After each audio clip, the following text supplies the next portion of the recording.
Assalamualaikum warahmatullahi wabarakatuh. Kali ini materinya saya langsung yang menjelaskan ya. Ada populasi, sampel, dan normalitas data. Oke. Populasi dan sampel. Populasi itu keseluruhan individu atau objek yang kita teliti. Populasi itu memiliki variasi atau sebaran yang luas. Kemudian penelitian eksperimen itu membutuhkan populasi yang homogen. Semakin homogen populasi, semakin meningkatlah validitas eksperimennya. Jadi gini, populasi itu misalnya Anda mau meneliti terkait air yang ada di sumur. Yang namanya populasi itu adalah seluruh air yang ada di sumur. Kalau misalnya Anda mau meneliti tentang mahasiswa perbankan, berarti ya seluruh mahasiswa perbankan itu. Tapi kan nggak mungkin juga kita ambil semuanya, jadi makanya kita butuh sampel. Kemudian yang di poin ketiga itu ada penelitian eksperimen membutuhkan populasi yang relatif homogen. Yang namanya penelitian eksperimen itu seperti gini contohnya. Anda itu mau meneliti terkait bagaimana hasil belajarnya mahasiswa yang diberikan reward dengan mahasiswa yang tidak diberikan reward.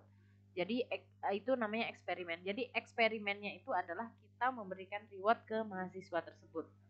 Kayak gitu ya.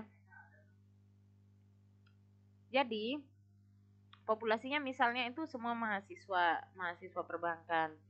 Sebagian saya ambil kelas A sama kelas B gitu misalnya. Yang kelas A-nya itu kita kasih eksperimen atau sebuah perlakuan, diberikan reward belajar gitu. Tapi si kelas A sama si kelas B ini harus homogen. Homogen ini maksudnya karakternya sama, misalnya semangat belajarnya sama, dan lain-lain kayak gitu. Kemudian ada namanya sampel penelitian. Sampel itu adalah sebagian dari populasi. Syarat pengambilan sampel adalah yang representatif dengan populasinya, yang menggambarkan populasinya. Penggunaan sampel dalam penelitian eksperimen menggunakan prinsip efisiensi. Dengan memiliki sedikit subjek, hasil dapat digunakan untuk menggambarkan seluruh populasi. Jadi dengan sampel ini kita hanya perlu mengambil beberapa dari populasi untuk meneliti semuanya itu, semua itu. Jadi kayak misalnya Anda mau meneliti di air di sebuah sumur, nggak perlu kan ambil airnya sesumur-sumurnya gitu, dan cukup ngambil air segelas dari sumur tersebut misalnya kayak gitu. Oke, lanjut ya. Hubungan sampling. Jadi gini, populasinya misalnya seluruh mahasiswa di kampus. Frame sampelnya daftar mahasiswa yang terregistrasi semester akhir. Sampelnya 20 mahasiswa yang terregistrasi, kemudian yang kita eksperimen adalah seorang mahasiswa, itu sebagai contoh doang. Teknik sampling itu ada dua, probability sama non-probability. Kalau probability itu memiliki teknik pengambilan sampel yang didasarkan atas probabilitas bahwa setiap unit sampling memiliki kesempatan yang sama untuk terpilih menjadi sampel. Kalau non-probability sampling yaitu teknik pengambilan sampel yang besarnya peluang anggota populasi yang terpilih menjadi sampel tidak diketahui. Nah, teknik random itu adalah teknik pengambilan sampel yang didasarkan atas probabilitas bahwa setiap unit itu memiliki kesempatan yang sama. Jadi setiap mahasiswa itu punya kesempatan yang sama untuk menjadi responden, misalnya kayak gitu. Teknik random itu sederhana, bisa langsung aja diambil secara acak. Kemudian bisa pakai nomor urut, misalnya absen 1 sampai 30 saya ambil yang 15, sebagai saya ambil yang 2 gitu. Bisa juga berdasarkan tabel, bisa juga kita pakai seleksi komputer. Sekarang kita bahas probability sampling. Probability sampling itu dapat dilakukan dengan populasi yang homogen. Jadi karakter orangnya itu sama gitu yang jadi responden.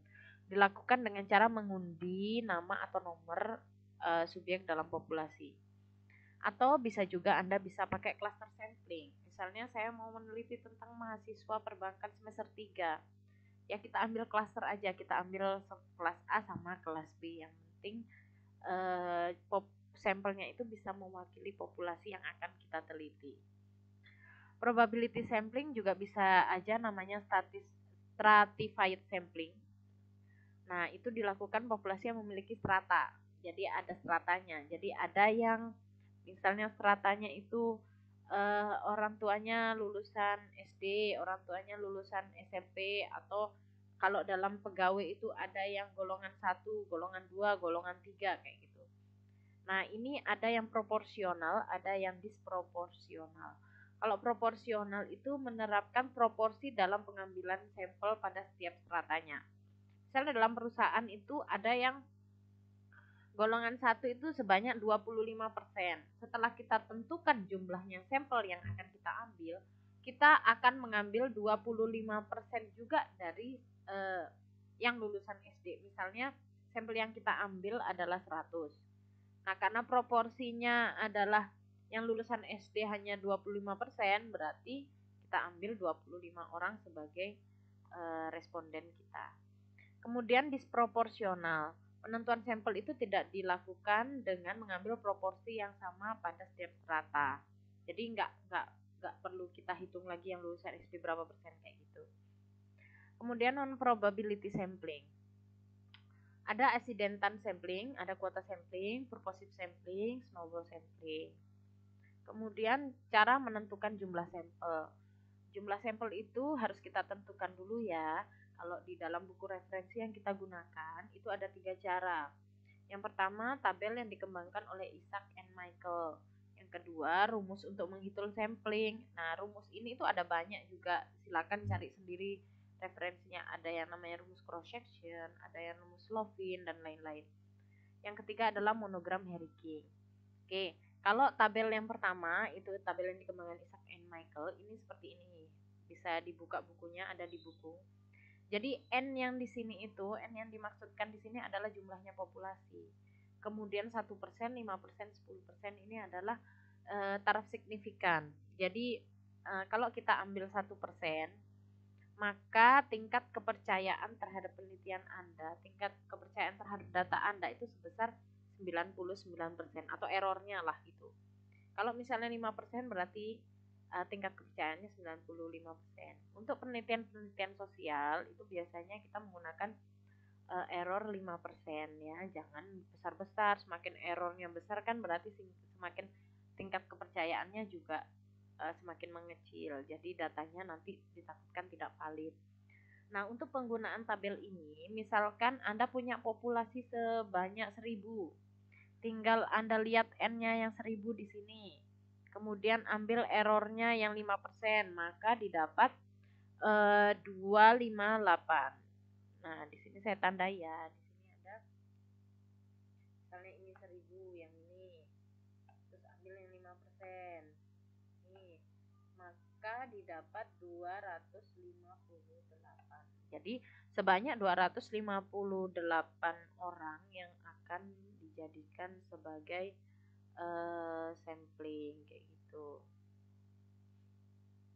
Lanjut ya. Kemudian rumus ya, ini rumus yang saya ambil, saya contohkan adalah rumus Lovin. Rumus Lovin itu seperti ini. Jadi N-nya itu sampel, N gedenya itu adalah populasi. Jadi misalnya Anda punya 1000 populasinya. Kita memilih taraf signifikansi 5%, maka didapat 285,7 orang yang jadi responden. Lanjut.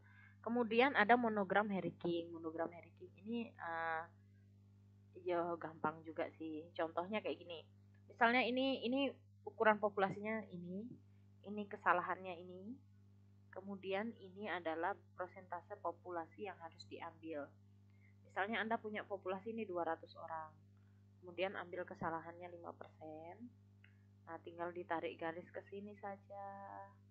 Jadinya 60%. Jadi 60% dikalikan 200 itu adalah 120 kayak gitu.